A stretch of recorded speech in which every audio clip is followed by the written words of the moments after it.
Why do farmers always need subsidies? Well, y'all not letting me ease into this episode. You hit me with a haymaker right from the get-go. I'm Matt Griggs. I grow cotton, corn, soybeans, and wheat here in Tennessee. Let's answer your questions from the internet. This is farming support. Okay, first question. How do you get your straight, regular lines in your fields? Seems to me that farmers take some pretty serious pride in having perfectly straight rows in their fields. Well, I'd like to say it's all due to operator ability. Unfortunately, I would be lying to you. Most of our modern tractors that we use now have what we call auto steer. The onboard computer is the one that's actually doing the steering of the tractor as we're going through the field. I tell you what, let's actually go to the field and I will show you how this works. Auto steer is possible because of the GPS systems that we have on this tractor. When we get to the field, we'll set what we call a guidance line. To get a straight row, we set what we call an AB line. That means that we will put the tractor in the position that we want. On the computer, we will go to the other end of the field and we will mark a B point. And then the computer will draw a perfectly straight line between the A point and the B point, hit our auto steer button, and the tractor takes over and will actually steer to the line. And then that line will then be repeated across the field. And that's how farmers get their perfectly straight lines in the field. This next one is from the Homestead subreddit. What are your must-have tools, equipment on the farm? For one thing, we need a tractor to pull the various implements that we need to raise crops, whether it be a planter, a plow, a sprayer to apply pesticides. We need a harvest machine to be able to harvest the crop. A combine or a combine harvester can actually harvest multiple different crops, but all of them are going to be grain. If you're growing other types of crops, you're probably going to need a specific type of harvester just for that crop. If you're a grain farmer and you want to be able to take a maximum advantage of the commodity market and sell your crops at the highest prices, you might need a system of grain bins in order to store that crop. You're probably going to need several equipment sheds to store your equipment under because this equipment is hundreds and thousands of dollars and you don't want it sitting outside in the weather during the times that you're not going to use it. This question comes from PastGain 1700. How do you keep track of what you're growing, how much you're growing, and when to harvest? Do you use any tools, apps, spreadsheets, farm software to help manage costs, sales, or inventory? There's a multitude of different tools that we use. Just about every time that we make a trip across the field, the tractors or harvester or sprayer that we're using has an onboard computer that is logging what we're actually doing. This is a map of one of our fertilizer applications. The red parts of the field indicate where we were applying more fertilizer, whereas the green parts are where we were applying less fertilizer. And all of this is based upon the soil test that we pull every 2.5 acres across the farm, showing the different levels of fertility. We're then able to vary the amount of fertilizer we're applying. This map right here was produced by my combine last year whenever we were harvesting corn. It represents the varying yields as we go across the field. Around the edges of the fields, most of that is red because that's a lower yielding area of the field, mainly due to the competition of trees surrounding the field competing for nutrients and blocking sunlight. This map represents all the different soil types. Just because you see dirt out there doesn't mean that all dirt is created equally. Some soils may be well drained, some may be poorly drained, some may be highly erodible, some might have greater natural fertility. So as you can see, there's a lot of different technology that we can use, and what ties all of this together is usually a software program that we'll have on our computer that we store all this data on, that we can then go in and analyze all this data to determine what we need to do for the next year. Lob City Bajams asks, WTF is a bushel and a peck? I don't know what a peck is either myself, but I do know what a bushel is. A bushel is a unit of volume that's used to measure dry goods, equal to about 9.3 US gallons. That's a liquid measurement. I'm selling a dry measurement. So a bushel of corn is equal to 56 pounds of actual corn, 60 pounds of soybeans, 60 pounds of wheat. Currently, corn is $4.60 for a bushel. Soybeans is $10.50. Wheat is $5.50 for a bushel of wheat. Wesley Rudin asked, how crazy are the GPS systems in the tractors? Well, Wesley, they're pretty crazy. They're also crazy expensive. The GPS systems on your phone, they're probably only really accurate to within 10 to 20 feet. Now, when we're in the field, we need a lot greater accuracy. Some of the systems on these tractors can be accurate to within 1 inch of where you actually are on this earth. Now, this 1 inch accuracy is possible through the use of RTK on our systems, or real-time kinematics, using base stations located across an area. There's a lot of interference between our satellite receiver and the satellites in outer space. These base stations help correct for that error to let us know within an inch of where exactly we are in the field. Why do farmers need to be accurate down to the closest inch? Well, that's because GPS controls a lot more than just actually steering the tractor. A lot of times, part of our equipment is passing over a section of the field that has already been planted. So we have the ability to shut off row by row as we're going through the field as we get into an area that's already been planting, so we're not over applying seed, and we're also not spending extra money on inputs that we don't actually need. There are currently tractors being developed that don't even have a cab, don't even have a place for an operator to sit on, and will be operated completely autonomously. This question is from the subreddit, No Stupid Questions. Why does farming have such a high death rate as a job in the USA? Yes, farming can be extremely dangerous. We're operating heavy machinery. We're working with chemicals. We can be working in extreme heat. And then not only that, we're dealing with an extremely stressful career, and some of us can be facing financial ruin. I've almost been killed several times on my job. Just a few years ago, I was actually ejected through the windshield of my combine harvester as I was going down the road at about 22 miles an hour. The combine harvester came within about 5 feet of rolling over me and crushing me. I came this close to actually losing my life that day, and that actually happened because I was in a hurry and I had taken some safety shortcuts that day. Adnan Keske asks, how do you become a farmer? Like, is there just an application for it, or do you just start digging? If you're row crop farming, the one thing you most definitely need is land. And unless you already own a lot of land, you have to go convince other landowners to allow you to farm their land and show them that you can make a profit for them, because they're just not going to let you farm it for free. The way I got into farming is that I was actually born into it. I'm a 5th generation farmer. That means that there were 4 previous generations of Griggs that farmed this ground before I had the opportunity to do it.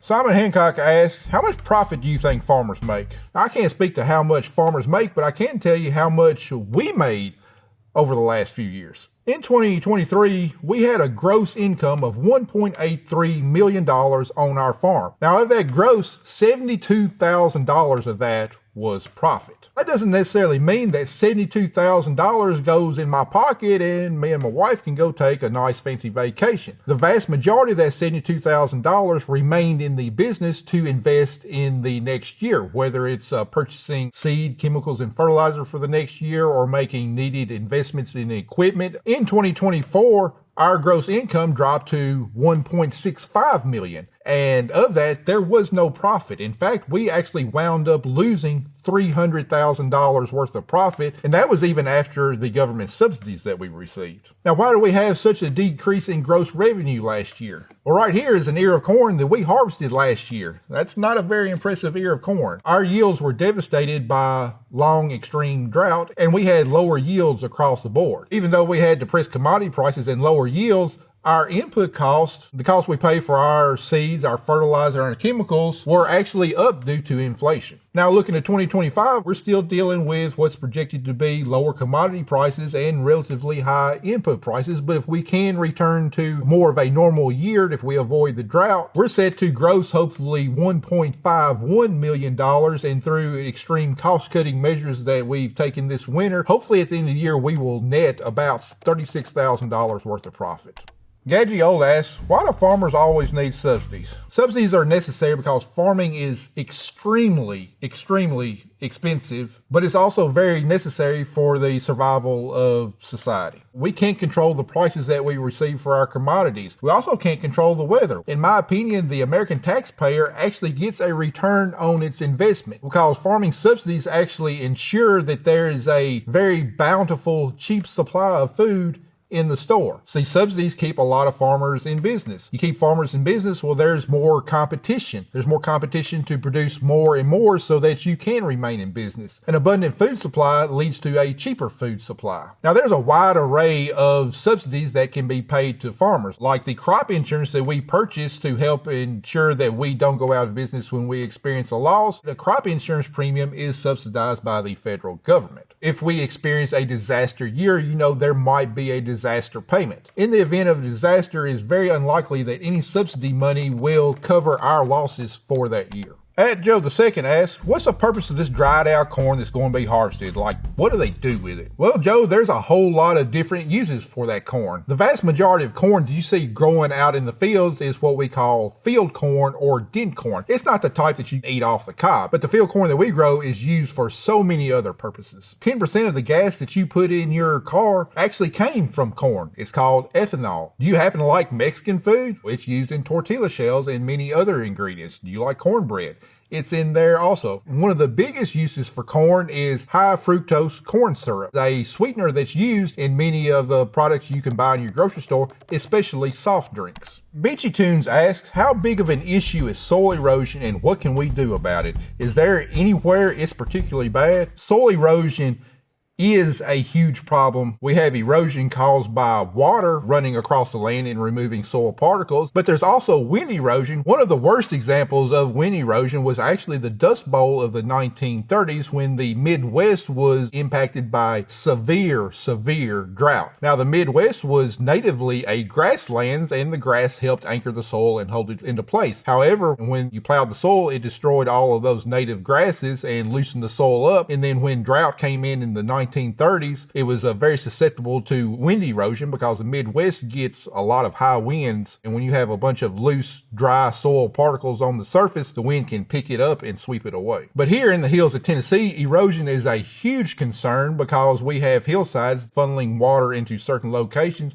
that can easily wash away the soil. Now, farming has come a long way from the Dust Bowls of the 1930s. We now have the technology called no-till. That means that we're planting and maintaining our crops without ever plowing the soil. If we're not disturbing the soil has a whole lot less chance of being eroded away. It is our goal to have a living plant growing on our ground 12 months out of the year. That means that the raindrops that are falling are not actually impacting the soil and dislodging soil particles. It's hitting the plant material first and then being diffused down to the soil. The roots actually help to hold the soil together, really minimizing the impact of erosion. We will actually harvest only about 4 to 5 months out of the year. That leaves 7 to 8 months that we don't have a crop that we're going to harvest growing, and we fill that void by planting what we call a cover crop. Any plant or a mixture of different types of plants that we actually seed into the ground to grow and anchor the soil and protect it against erosion for the fall and winter months until we get ready to plant our next cash crop.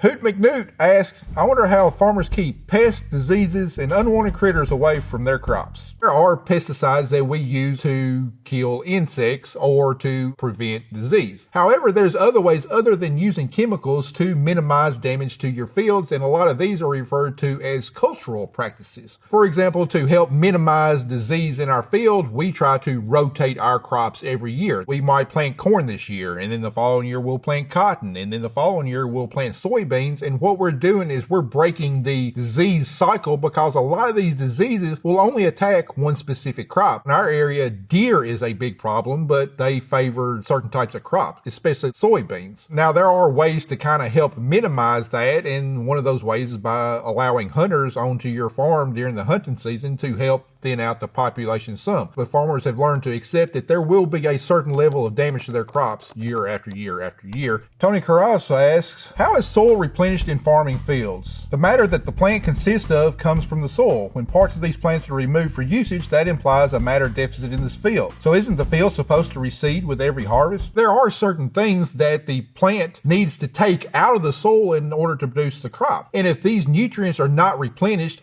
plants will naturally deplete the soil of these nutrients. Now, that's really not going to cause the soil level to drop because a 6-inch depth of soil across an acre weighs about 2 million pounds. Well, an acre of corn might pull out 200 pounds of nitrogen, 70, 80, 90 pounds of phosphorus, a little bit less than that of potassium, and those are going to be the major nutrients that the plant uptakes. All of these nutrients will be replaced with fertilizer. So while crops are pulling something out of the soil, it's in relatively low amounts, and it's not going to cause the soil to recede year after year of growing crops. We got a question from Explain Like I'm 5 Reddit. How do farmers water their fields? If it doesn't rain, are they just screwed over for the year? Basically, if it doesn't rain, yeah, we are screwed over for the year for the most part. However, some farmers do have the ability to irrigate their fields to be able to supply supplemental water to a crop in a growing season. Now, on our farm, we don't practice any irrigation because we generally don't need it. In our climate, we receive approximately 52 inches of rainfall every year. However, as you move out west, it's a lot more arid environment, and irrigation is a lot more popular out there, and farmers can irrigate in a variety of ways. Some farmers may have center pivots, an overhead irrigation system that travels in a circle and sprinkles water on top of the crop. Other farmers, where a water supply might be more abundant, say in your rivers and streams or whatever, might practice flood irrigation to where they roll out pipe, punch holes in the pipe, and it'll shoot a stream of water down every row or every other row. Now, in really arid environments where water is a much more limited resource, farmers have drip tape installed and will run irrigation water through that tape that will then leach out into the soil. Now, this method is very efficient. However, it can be very, very expensive to install and maintain. Sam Doberman asks, how's the trade war affecting farmers? Well, Sam, the trade war is affecting farmers in some ways. However, this isn't the first time that we've been through this. During President Trump's first term in office, he entered into a trade war with China, and this affected the farmers greatly then, because while America imports all sorts of goods in from China, about the only thing that China buys from the U.S. is our agricultural commodities. So the only way that China could retaliate against the U.S. was withdrawing from purchasing agricultural economies, and this led to a multi-year period where we experienced especially depressed prices for our commodities. Towards the end of President Trump's first term, he was able to enter into a trade agreement with China in which China had guaranteed to purchase billions of more dollars of agricultural goods. However, after President Trump was voted out of office and President Biden was voted into office, China went back to doing, well, what China does, which is renege on a lot of different agreements. Now that President Trump is back in office, he's entered into another trade war, not only with China, but with a bunch of other different nations. In the near term, it is going to be painful, and we will suffer most likely depressed prices for could be an extended period of time. If President Trump is not able to get the trade deals that he wants, or the following administrations do not hold these countries to these trade deals, it's going to be just like it was the first round. We will have suffered for pretty much nothing. The American farmer produces about 16 billion bushels of corn every year. Of that, around 2.2 is exported to other countries. Exports plays a lot bigger role in soybeans. We produce around 4.5 billion bushels of soybeans every year. Of that, about 2.21 billion bushels is exported. About 85% of the 13 million bales of cotton that is produced in the U.S. every year is actually exported to other countries. So any potential cuts to these exports that I told you about could prove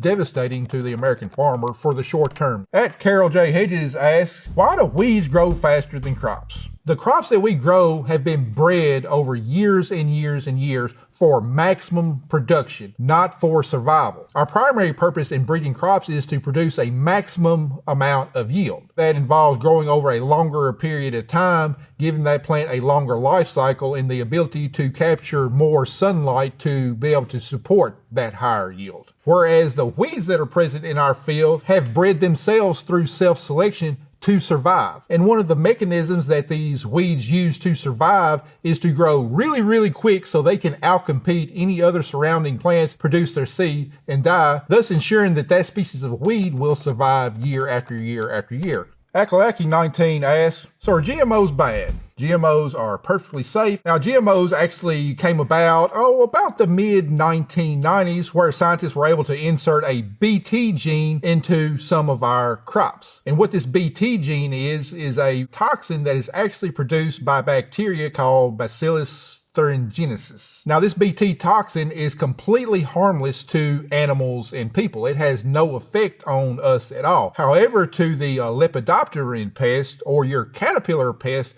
it can be deadly. This particular ear of sweet corn is a GMO. It was genetically modified to resist certain herbicides sprayed on the fields. See, I have no problems myself either eating or consuming GMOs because they're perfectly safe. SS618 asks, what is the biggest expense cost you have? Farming is an expensive game. There's no secret about that. But actually identifying the most expensive part of farming, well, it can kind of vary from farm to farm to farm. For me personally, our biggest line item expense is going to be our repair and maintenance costs. On average, every year I spend between $200,000 and $300,000 repairing and maintaining our equipment. Other farms might run the newest equipment. In that case, their biggest line item expense might be actually paying for that equipment. For example, a brand new large size tractor is probably going to run you about $450,000. A brand new combine harvester is going to be approaching close to $1 million. A brand new cotton picker that we might only use 2 weeks out of every year is going to set you back about $1.2 million. So you can either spend a whole lot of money every year on equipment, not have to fix it as much, or you can run older equipment that doesn't cost as much, but you're going to pay to keep it repaired and maintained.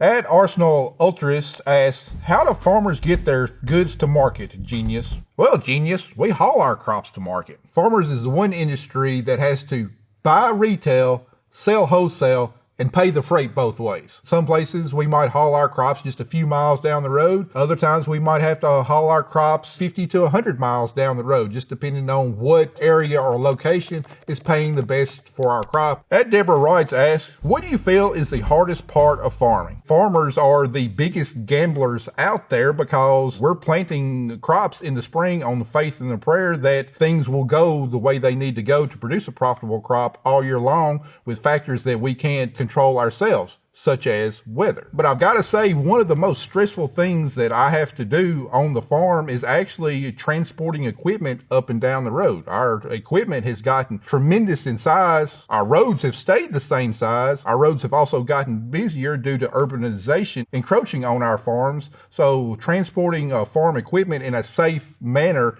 down our busier public roads has actually become one of the more stressful things that we have to do. At Radmore Farm says, farmers do so much more than just make food. I like to think we're custodians of the countryside. What else do farmers do that you think people forget? Not only do we, grow the food and fiber that you eat and wear, we have to be agronomists. We have to be pathologists. We have to be mechanics. We might need to be electricians. There's just so many different aspects of the job that we need to have a very broad base of information in order to be successful as farmers. This next question comes from a farming subreddit. What is a day in the life of a farmer like? Well, one of the greatest benefits to being a farmer is that our life is definitely not boring. Our schedule is dictated by the seasons and, more importantly, by the weather. The past few weeks has been extremely busy because we're getting ready for planting. Myself and the crew that works with me, we've put in about 85 hours each week just to get our fields ready to plant. That's a lot longer than an 8-to-5 job, and it does not include weekends off. This latest question is from Jiggy. He asks, what do farmers do in the winter? Wintertime is one of the most important times on our farm because we are preparing for the next year. We plant in the spring. All summer long is spent tending and maintaining the crops. We harvest in fall. So a lot of winter, we're running our equipment through our shop and fixing anything that needs to be fixed, going through the finances, going through all of our data, determining what changes we need to make for next year, determining what seeds we need to buy, getting financing lined up for next year, going through training and classes to improve our operation, and so on.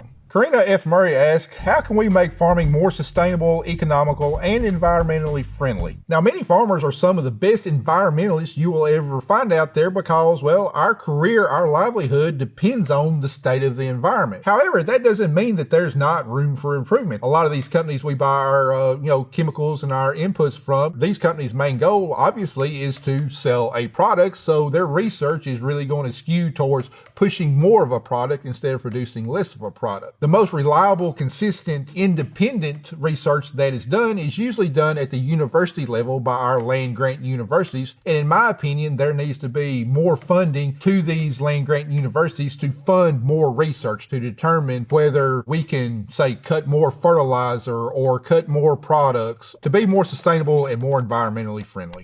Thick Doctor 007 asks, is it possible to switch to organic farming 100%? Yes, it is possible to switch to organic farming 100%. However, it's not necessarily easy to switch to organic farming 100%. I would have to almost completely change all of my agronomic practices. Now, this could potentially be rewarding because organic products at the store do bring a higher price than the conventionally grown products that I produce. In order to be certified organic, I must completely reject all of my conventional practices and use only organic practices for 3 consecutive years on a piece of ground before I can be certified organic. In that 3-year period, I can still grow products using organic methods. However, I cannot sell my products as organic products, and I'm receiving the price that conventional products bring. If you farm organically, you're going to have lower yields because you can't use a lot of the products that boost yields because they are considered to be supplied inorganically. I'm going to be very limited in my weed control, so I'm going to probably experience more competition from weeds, reducing yields. I'm really going to be limited in my insect control. I would also be very limited in what types of fertilizers I'm able to use, mostly only being able to use manure as a fertilizer, which is not a bad fertilizer source. However, it is slower acting and takes longer to become plant available than what our inorganic fertilizers that we use are. So while it is possible to switch 100% to organic, you're looking at a 3-year window with lower yields and lower incomes until you can finally reap the benefits of farming organically.